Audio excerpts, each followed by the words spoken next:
Hello प्यारे बच्चों, आज की वीडियो लेक्चर में हम बात करेंगे ठोसों में अपूर्णता दोष। ठोसों में अपूर्णता दोष, ठोसों में अपूर्णता दोष कब उत्पन्न होता है, कैसे उत्पन्न होता है, ठोसों के मध्य जानेंगे। सबसे पहले मैं एक ठोस को बना लेता हूं, है ना। सबसे पहले क्या करेंगे, ठोस को बना लेता हूं। तो मैंने एक ठोस बना लिया यहाँ पे।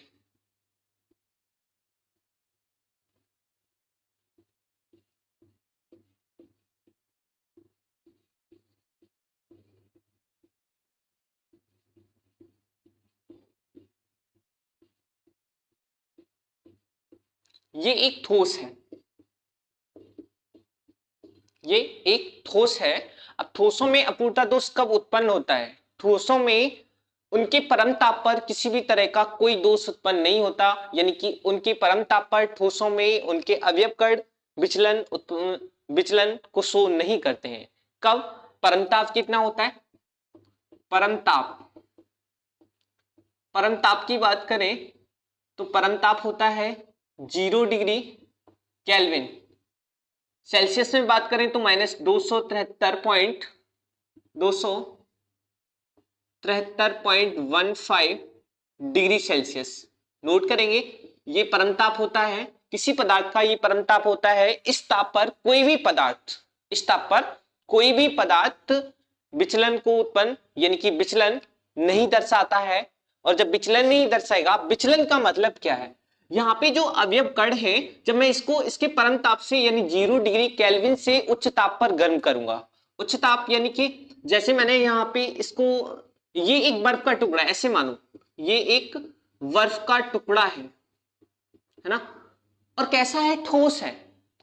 अगर इसको मैं -273 डिग्री सेल्सियस पे रखूंगा तो इसमें किसी भी तरह का कोई विचलन उत्पन्न नहीं होगा। जब मैं इसको थोड़ा इसके उच्च ताप पर हीट करूंगा तो क्या होगा कि यहां जब मैं इसको ऊष्मा दूंगा, ऊष्मा यानी कि ताप दूंगा, तो ये क्या होगा कि ये वाला जो अवयव कण जो आपको दिख रहा है, मैं अलग पेन से बना रहा हूं, ये वाला जो अवयव कण दिख रहा है आपको, या ये अवयव कण जो दिख रहा है आपको, ये अवयव कण, ये इससे अवयव कण जो होगा वो निकलने लगेगा। और जब निकलेगा तो ये यहां से ये स्थान क्या हो जाएगा? रिक्त हो जाएगा। और जब रिक्त हो जाएगा तो ये अवयव कण यहां आ जाएगा, ये यहां आ जाएगा, और ये यहां आ जाएगा, और ये यहां आ जाएगा। यानी कि इन अवयव कणों के मध्य क्या हो जाएगा?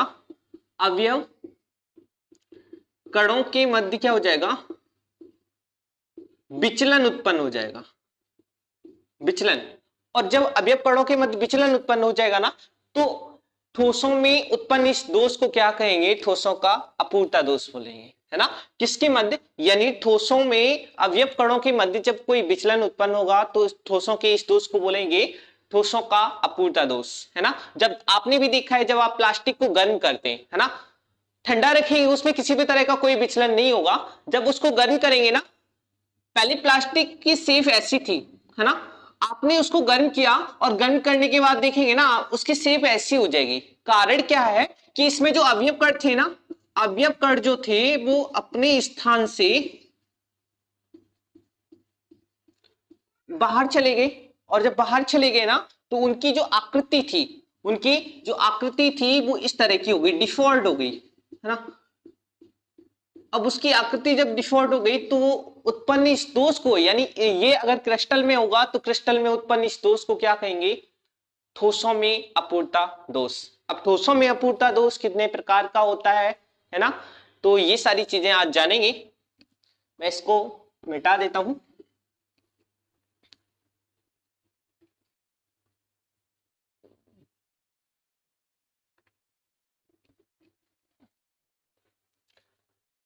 ठोसों में अपूर्णता दोष, ठोसों में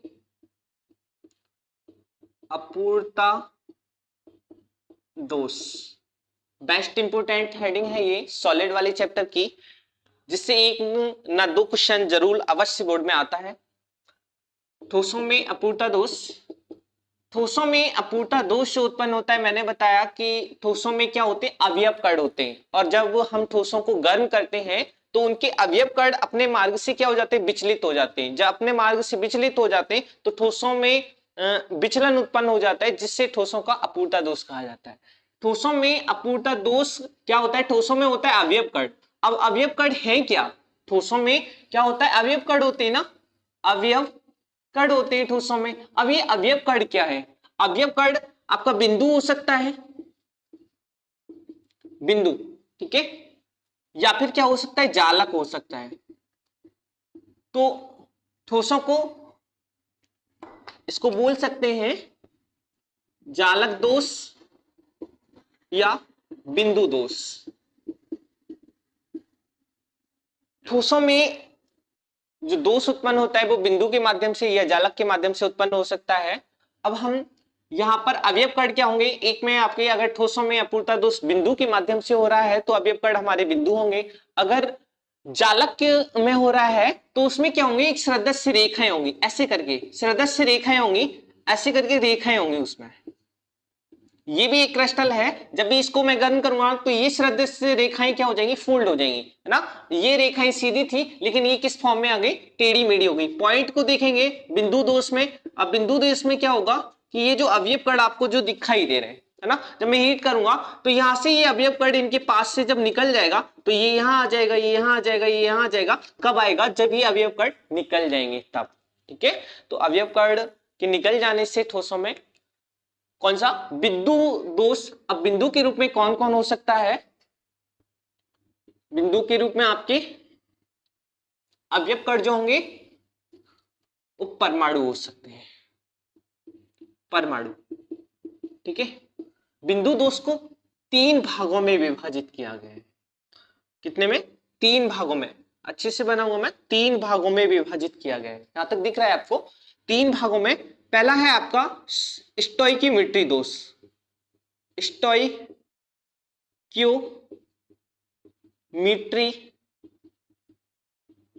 दोष। स्टोइकियोमेट्री दोष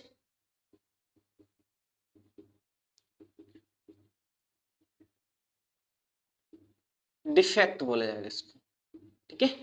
दूसरा है अशुद्धता दोष, अशुद्धता दोष, इंग्लिश में बोलेंगे इसको impurity effect, impurity effect, sorry defect,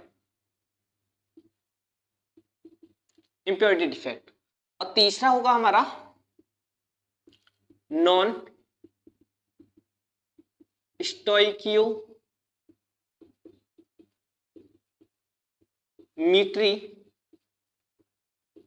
दोष, non stoichiometry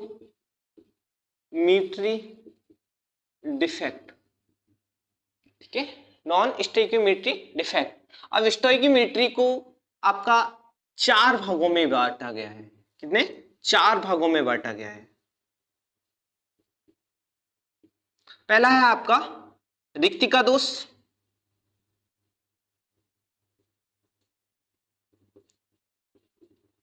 A B C और डी।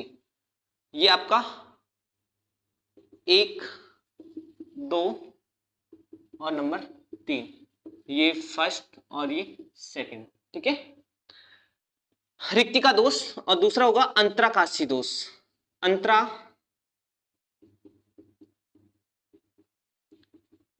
दोष। और तीसरा होगा आपका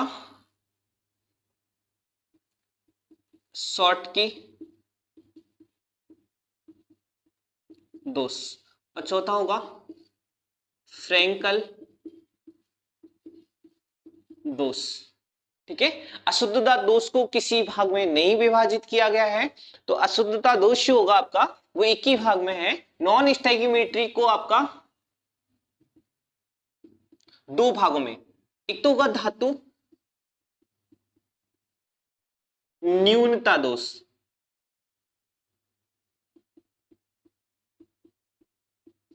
और एक होगा आपका धातु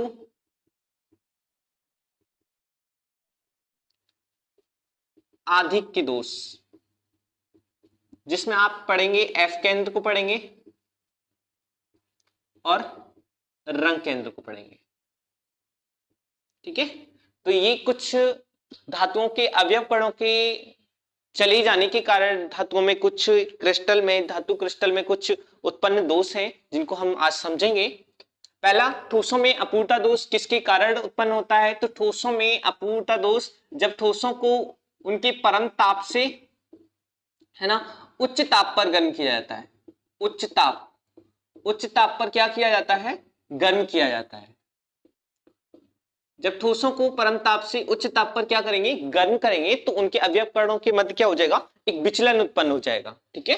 अब परम ताप कितना होता है? परम ताप जो होता है हमारा वो 0 डिग्री केल्विन, और अगर सेल्सियस में बात करें तो 273.15 केल्विन होता है। सॉरी, सेल्सियस, डिग्री सेल्सियस होता है। ठीक है। उच्च ताप आप ले सकते हैं यहाँ पे 25 डिग्री सेल्सियस ले सकते हैं, या फिर आप यहाँ पे 298 केल्विन ले सकते हैं। इतना आपका, जब इसको उच्च ताप पे गर्म करेंगे ना, और यहाँ पे कोई क्रिस्टल का टुकड़ा मान लेंगे, कोई बर्फ का टुकड़ा मान सकते हैं। ठीक है। दूसरा बिंदु दोष मैंने बताया, बिंदु जब क्रिस्टल से बिंदु क्या होंगे? जब अपने मार्ग से, अपने स्थान से, अपने मूल स्थान से एक स्थान से दूसरे स्थान तक पहुंच जाएंगे, तो वहां पे कैसा दोष उत्पन्न हो जाएगा? बिंदु दोष। यानी बिंदु के द्वारा उत्पन्न दोष को, क्रिस्टल में बिंदु के द्वारा उत्पन्न दोष को क्या बोलेंगे? बिंदु दोष बोला जाएगा। ठीक है। जालक दोष, मैंने जालक भी बताया आपको कि जालक क्या होगा? एक ऐसे करके सदस्य संरचनाएं, ऐसे करके मान लो मैंने अभी 4 संरचनाएं, ऐसे एक क्रिस्टल है, जब मैं इसको गर्म करूंगा ना, तो इसकी ये संरचनाएं ऐसी करके फोल्ड हो जाएंगी, ऐसे करके फोल्ड हो जाएंगी, है ना। तो अब ये संरचनाएं जो आपको दिख रही है ना, वो टेढ़ी मेढ़ी हो जाएंगी, और जब टेढ़ी मेढ़ी हो जाएंगी तो क्रिस्टल में उत्पन्न इस दोष को जो बोला जाएगा, वो क्या बोला जाएगा? जालक बिंदु दोष या जालक दोष बोला जाएगा। ठीक है। स्टोइकियोमेट्री दोष, यानी बिंदु दोष को 3 भागों में विभाजित किया गया। स्टोइकियोमेट्री दोष, अशुद्धता दोष और नॉन स्टोइकियोमेट्री दोष। ठीक है। अब स्टोइकियोमेट्री दोष क्या होता है ये समझेंगे। स्टोइकियोमेट्री दोष क्या होता है? जब किसी क्रिस्टल में धनायनों या ऋणायनों, है ना, क्रिस्टल में क्या होता है, मैं यहाँ पे क्रिस्टल बना ले रहा हूं, मैं यहाँ पे बना रहा हूं plus minus plus minus minus plus minus plus plus minus plus और माइनस माइनस प्लस माइनस और प्लस। ठीक है। ये हमारा एक क्रिस्टल है, ये वाला क्या है? हमारा एक क्रिस्टल है। ये क्या है? हमारा एक क्रिस्टल है। जब क्रिस्टल से, यानी स्टोइकियोमेट्री दोष कब उत्पन्न होगा? जब क्रिस्टल से धनायन और ऋणायन, है ना, एक तो ऋणायन चला गया और एक धनायन चला गया, है ना, एक समान अनुपात में चला जाएगा, फिर भी क्या रहेगा? इनका अनुपात जो होगा ना, विक्षुप्त नहीं होगा। विक्षुप्त मतलब परिवर्तित नहीं होगा। जो शेष इसमें धनायन या ऋणायन जो गए, जो शेष जो बचे हैं एटम, उनका अनुपात जो रहेगा वो अपरिवर्तित रहेगा, यानी कि बराबर रहेगा। ठीक है। तो इसमें ऋणायन और धनायन एक समान अनुपात में क्या होते हैं? क्रिस्टल से सदैव के लिए गायब हो जाते हैं, है ना। यहां से क्या ऋणायन जाता है यहां से, और यहां से क्या जाता है? धनायन जाता है। धनायन किस अनुपात में? एक समान अनुपात में। ठीक है। और इससे क्या होता है? क्रिस्टल का जो अनुपात होता है ना, वो अपरिवर्तित रहता है। क्या रहता है? अपरिवर्तित रहता है। इनका अनुपात नहीं बदलेगा, क्योंकि इसमें ना तो धनायन की अधिकता होगी और ना ही ऋणायन की। तो इसको कहेंगे स्टोइकियोमेट्री दोष। अब स्टोइकियोमेट्री दोष जो होता है ना, वो आपका 4 प्रकार का होता है ना, जिसके आधार पर धनायन या ऋणायनों की संख्या यहां से जब निकलेगी, तो इसके आधार पर इसका 4 प्रकार का होगा। पहले होगा आपका रिक्तिका दोष। अब रिक्तिका दोष क्या होगा? जब यहां से आपके 2 एटम निकल जाएंगे, क्रिस्टल से 2 एटम सदैव के लिए निकल जाएंगे, तो क्रिस्टल में क्या होगा? रिक्ति उत्पन्न हो जाएंगी। आपको जो दिख रही है ना, रिक्ति उत्पन्न हो जाएंगी, तो क्रिस्टल के इस दोष को बोला जाएगा रिक्तिका दोष। अंतराकाशी दोष। अंतराकाशी दोष कब होगा? अंतराकाशी दोष जब किसी क्रिस्टल से आपका धनायन, है ना, जब किसी क्रिस्टल से, ये मैं यहां मिटा दे रहा हूं,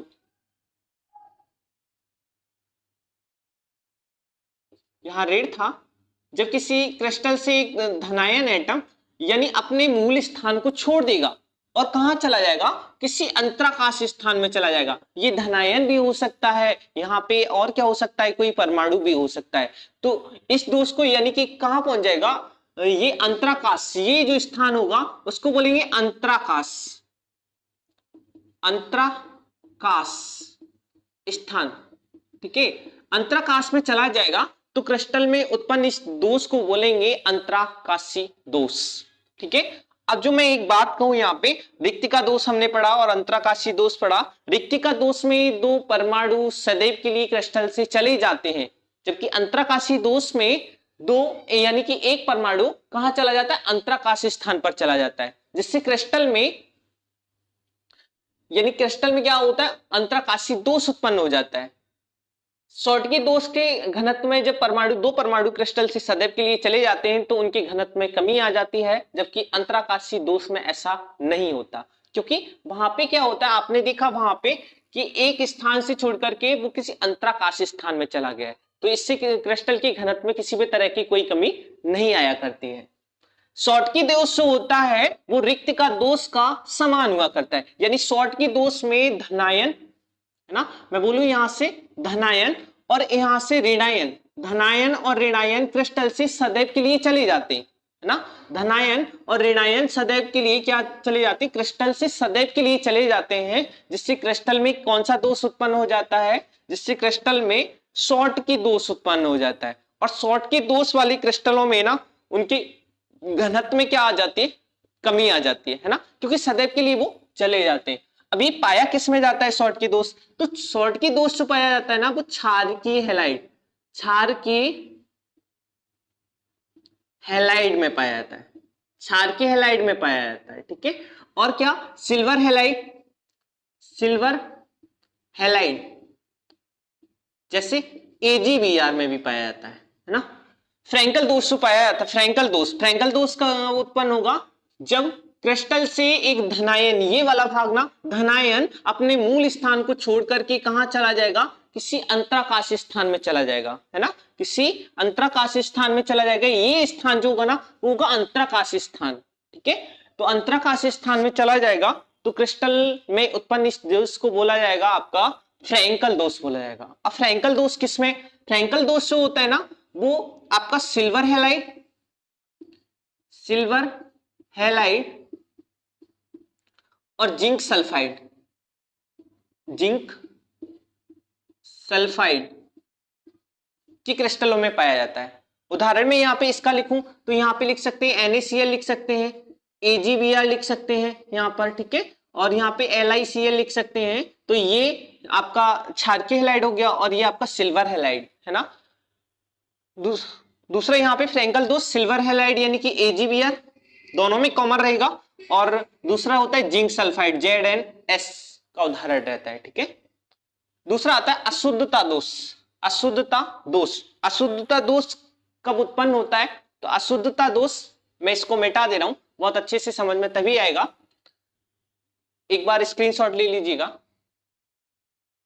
अब मैं इसको मिटा रहा हूं। ठीक है,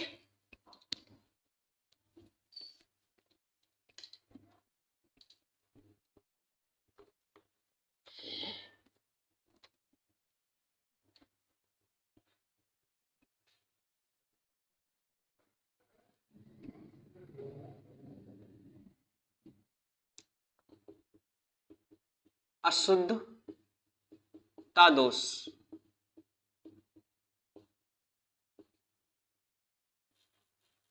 अशुद्धता दोष से ना हम आपको अशुद्धता दोष से ही समझते हैं। चलो, अशुद्धता दोष, अशुद्धता दोष कब उत्पन्न होगा, यानी एक क्रिस्टल है,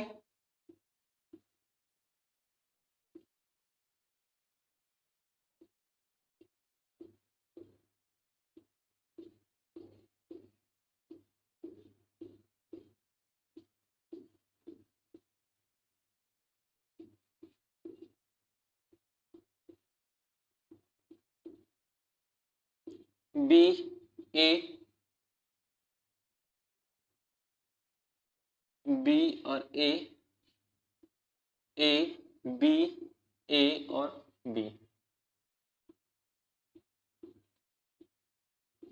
ए, ये मैंने क्रिस्टल बना लिया। अब क्रिस्टल में आप देख रहे हैं कि ए बी प्रकार का क्रिस्टल है, ये ए और बी प्रकार का क्रिस्टल है, ठीक है। अब मैं क्या करूंगा, इस ए बी प्रकार के क्रिस्टल में किसी तीसरे एलिमेंट को मिला देता हूं। जैसे मैंने यहाँ पे सी मिला दिया, इसमें क्या मिला दूंगा, सी मिला दूंगा।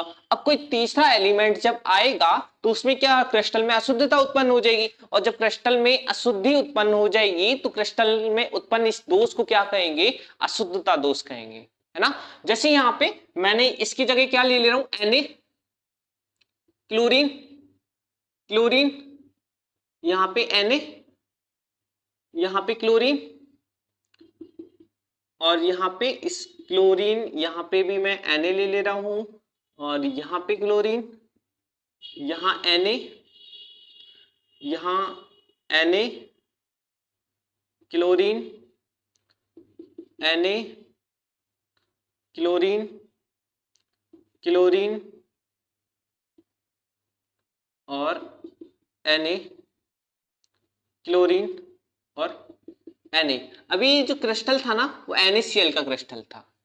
अब क्या किया मैंने, इसमें स्ट्रोंशियम क्लोराइड SrCl2 की अशुद्धि मिला दी। अब क्या करेगा, एक सोडियम यहां से, है ना, तो यहां क्या करेगा, यानी स्ट्रोंशियम इस वाले भाग में आ जाएगा। इसके पास कितना पॉजिटिव है, इसके पास 2 पॉजिटिव है, एक तो करेगा इसको उदासीन करेगा, और एक पॉजिटिव किसको, इस वाले को उदासीन करेगा। ऐसे करके एक दूसरे को उदासीन कर देंगे, और जब उदासीन कर देंगे ना तो क्रिस्टल की उदासीनता क्या रहेगी, बनी रहेगी। क्रिस्टल में उत्पन्न इस दोष को बोलेंगे अशुद्धता दोष, ठीक है। रिमूव करता हूं इसको।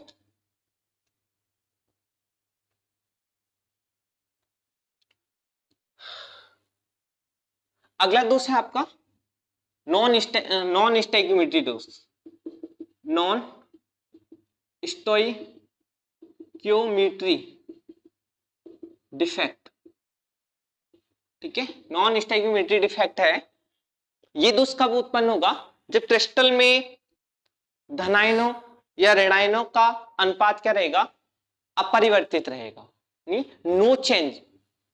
धनायन और ऋणायन, सॉरी, धनायनों और ऋणायनों का, धनायन और ऋणायन का जो अनुपात रहेगा वो क्या रहेगा, परिवर्तित रहेगा। जब क्रिस्टल से क्या, कभी एक धनायन निकल जाएगा तो कभी एक ऋणायन निकल जाएगा, तो क्रिस्टल में उत्पन्न इस दोष को बोलेंगे नॉन स्टोइकियोमेट्री दोष। दोबारा से सुनेंगे, जब क्रिस्टल में धनायन या ऋणायनों की संख्या का अनुपात क्या हो जाएगा, परिवर्तित हो जाएगा। कभी तो धनायन निकल जाएगा और कभी क्या निकल जाएगा, ऋणायन निकल जाएगा। अब ये दोष आपने जो देखा था वो 2 प्रकार का होता था, है ना।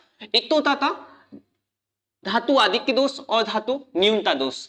अब क्या होगा, जब यहां से धनायन निकलेगा तो बोलेंगे धातु, तो उत्पन्न जो होगा धातु न्यूनता दोष उत्पन्न होगा, न्यूनता दोष। और जब आपका ऋणायन निकल जाएगा तो किसकी संख्या अधिक हो जाएगी, धनायन की संख्या अधिक हो जाएगी, तो वहां पे उत्पन्न होगा आपका धातु आधिक्य दोष, आधिक्य दोष उत्पन्न हो जाएगा, धातु आधिक्य दोष उत्पन्न हो जाएगा, ठीक है। अब धातु न्यूनता दोष को बना लेते, धातु न्यूनता दोष,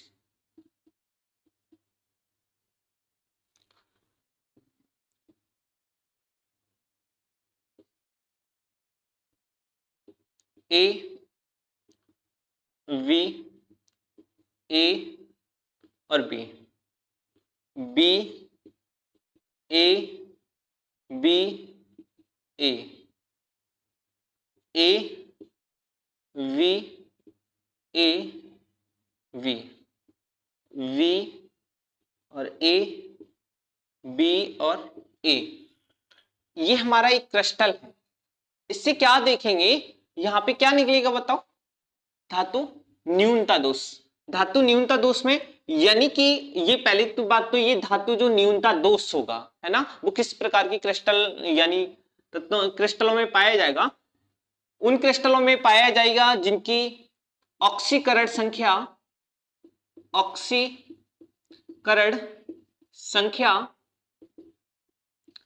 परिवर्तनशील होगी, परिवर्तनशील होगी, है ना। अगर मैं बात करूं तो FeO में पाया जाएगा, ठीक है, FeS में पाया जाएगा और NiO में पाया जाएगा।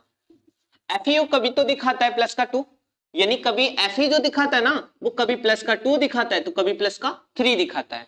अब ये जो न्यूनता दोष उत्पन्न होगा, कोई एक एटम है ना, कौन सा, धन वाला, इसको धन माना, इसको ऋण, इसको धन, इसको ऋण, ये ऋण ये धन, ये ऋण ये धन, ये धन, ये ऋण ये धन, ये ऋण ये ऋण ये धन, ये ऋण और ये धन। यानी कोई एक एटम क्या करेगा, अपनी मूल स्थान से, अपनी मूल ऑक्सीकरण संख्या से उच्च ऑक्सीकरण संख्या में पहुंच जाएगा। ये जैसे यहां से ये एटम गया और एक एटम यहां से चला गया, ठीक है।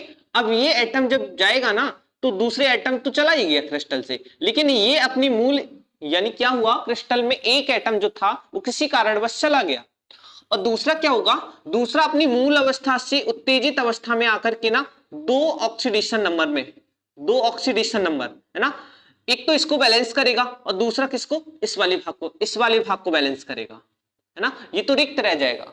तो धातु में उत्पन्न इस दोष को बोला जाएगा धातु न्यूनता दोष। ये किस प्रकार के क्रिस्टल में पाया जाएगा, तो मैंने बताया FeO, FeS, NiO, Fe, इन इस प्रकार के क्रिस्टलों में ये दोष उत्पन्न होगा, ठीक है। धातु आदिक्य दोष, धातु आदिक्य दोष को बनाएंगे,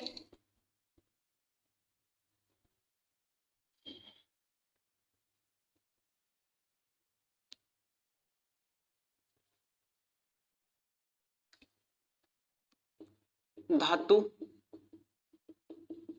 आधिक्य दोष, धातु आधिक्य दोष से उत्पन्न होगा ना,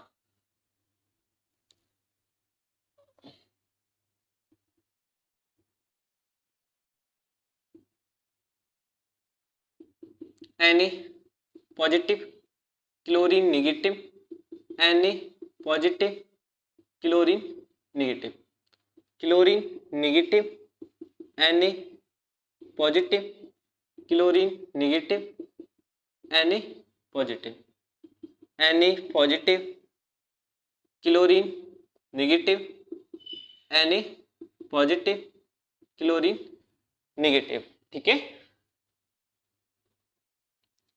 chlorine negative, Na positive, chlorine negative और Na पॉजिटिव, ठीक है। इस प्रकार का एक क्रिस्टल है जो NaCl का क्रिस्टल है। अब इसमें हम क्या उत्पन्न कर रहे हैं, धातु आदिक्य दोष। अब क्या होगा कि किसी कारणवश अगर क्लोरीन इससे निकल गया, है ना, क्रिस्टल से क्लोरीन एटम निकल गया, तो क्लोरीन एटम अपना ऋण आयन लेके चला जाएगा, है ना, भाग गया क्लोरीन एटम। जब ये चला गया तो यहां पे क्या हो जाएगा, रिक्त स्थान उत्पन्न हो जाएगा, रिक्त स्थान, है ना। अभी किसके कारण रिक्त स्थान उत्पन्न हुआ था, ये रिक्त स्थान जो उत्पन्न हुआ था वो क्लोरीन के कारण, है ना, क्लोरीन के कारण रिक्त स्थान उत्पन्न हुआ था, जिससे क्रिस्टल में क्या हो जाएगा, विचलन उत्पन्न हो जाएगा, यानी कि जो इसकी वैलेंसी है वो क्या हो जाएगी, विकृत हो जाएगी, है ना, अनबैलेंस हो जाएगी। लेकिन इसको सही करने के लिए, इसकी उदासीनता को बनाए रखने के लिए सोडियम क्या करेगा, सोडियम एक इलेक्ट्रॉन त्यागेगा, है ना, सोडियम एक इलेक्ट्रॉन त्यागेगा जो इस रिक्ति में भर दिया जाएगा, है ना। सोडियम द्वारा, सोडियम क्या करेगा, सोडियम करेगा एक इलेक्ट्रॉन का त्याग और क्या बन जाएगा, Na पॉजिटिव के रूप में आ जाएगा। ये इलेक्ट्रॉन जो है वो इस रिक्त स्थान को क्या कर देगा, भर देगा, जिससे इसकी उदासीनता, क्रिस्टल की उदासीनता क्या रहेगी, बनी रहेगी, है ना। अब क्रिस्टल की उदासीनता बनी रहेगी। अब इस जो इलेक्ट्रॉन, जो ऋणायन रिक्तियों के द्वारा, जो ऋणायन एटम के द्वारा उत्पन्न रिक्त स्थान था वो किसने भर दिया, धातु द्वारा त्यागे गए इलेक्ट्रॉन के द्वारा भर गया। अब इस स्थान को बोला जाएगा F केंद्र या रंग केंद्र, ठीक है। रंग केंद्र, F केंद्र तो ठीक है, सही है, F केंद्र बोला जा रहा है, परंतु रंग केंद्र क्यों बोला जा रहा है, रंग केंद्र का कारण है कि क्रिस्टल, जैसे मैंने Li का क्रिस्टल लिया या NaCl का क्रिस्टल लिया, वास्तविकता यह है कि क्रिस्टल में जो होता है ना वो किसी भी तरह का कोई रंग नहीं हुआ करता। रंग कलर की बात करें तो व्हाइट या फिर ब्लैक तो ही कलर हुआ करते हैं, परंतु क्या करेगा, ये जब क्रिस्टल पर क्या करेगा, जैसे LiCl था, LiCl, और एक है हमारा KCl, ठीक है, एक है KCl। तो LiCl पर जब यह सूर्य का प्रकाश पड़ेगा, सूर्य का प्रकाश है ना, सूर्य का प्रकाश पड़ेगा, तो ये प्रकाश को क्या कर लेगा, एब्जॉर्ब कर लेगा। एब्जॉर्ब क्या, अवशोषित कर लेगा, और अवशोषित करने से इसका जो LiCl का जो रंग हो जाएगा वो कैसा दिखाने लगेगा, गुलाबी। इससे पहले क्या था, इससे पहले LiCl का जो रंग था वो रंगहीन था, लेकिन अब कैसा हो गया, गुलाबी हो गया। ये कैसा हो जाएगा, इस पर ये प्रकाश जब एब्जॉर्ब करेगा तो इसका रंग हो जाएगा वैगनी, ठीक है। इसीलिए इसको क्या बोला जाएगा, रंग केंद्र या एफ केंद्र बोला जाएगा, है ना। जब क्लोरीन द्वारा उत्पन्न रिक्त स्थान को किसी धातु द्वारा त्यागे गए इलेक्ट्रॉन के द्वारा भरा जाता है, या धातु द्वारा त्यागे गए इलेक्ट्रॉन के द्वारा समावेशन ही क्या कहलाता है, एफ केंद्र। परंतु क्रिस्टल में क्या होता है, क्रिस्टल जब वो प्रकाश को अवशोषित करता है तो वो एक रंगहीन से क्या, रंग कलर्ड उत्पन्न करता है, यानी रंग उत्पन्न करता है।